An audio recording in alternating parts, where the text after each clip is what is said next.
I first started to notice diversity when I started looking how horses cooperate with each other. You know, in any herd of animals, there's nurturers and there's protectors and there's breeders and there's eaters and followers. There's the entire group that takes to make up a real community. These two behind me are completely different horses. They react to different things in different places, in different ways. And yet they're part of a herd that works extremely well. Some of them just like a cuddle, some of them just like to be near me. Some of them just like to take off as well. But the whole point of diversity is to create better decisions. That means a better community, and that could be whether it's outside socially or in a business situation as well. The thing is, the more input from different perspectives, the better decisions we arrive at, the more robust they are. A lot of work's been done around this. You probably know or have read the various things in neuroscience where they've used MRIs really now to get a better physical understanding of how we think and how we make decisions and how it all works with, you know, the brain, how you actually start thinking differently. The prefrontal cortex, you've probably heard that term, that's home to the working memory.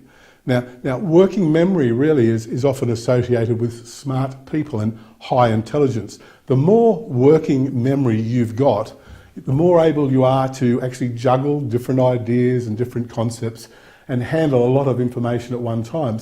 Recently, a lot of experiments have shown that people with a lot of working memory actually perform better when they're working with people who don't have so much working memory. They're often missing different things. You've probably seen those comedies at times where, you know, there's two thieves trying to get through some complicated fence and the third thief just comes around because, oh, he went through the gate. And that's because someone with less working memory is probably more easily distracted. The person who's highly focused sort of shields out other ideas, where the person who's easily distracted, other ideas come in and they say, oh, what about this? So it actually opens up a whole lot of opportunities for better decisions. Smart people also often tend to be, in these tests I'm talking about, more perfectionist. They're more stressed, they're more sort of, I must get this right. That's often been their history, they've often been right. Whereas someone who's in so-called the dumber category is often out there saying, oh yeah, okay, well, whatever. You know, there's less stress about it, they're more open to different ideas and therefore more able to work with change in ideas. All these things now, that's a diverse situation. That's putting what we call a smart person with what we call a dumb person to get a much better decision, a much greater range of options, not such complicated solutions, and often simple ideas which solve a major issue very easily.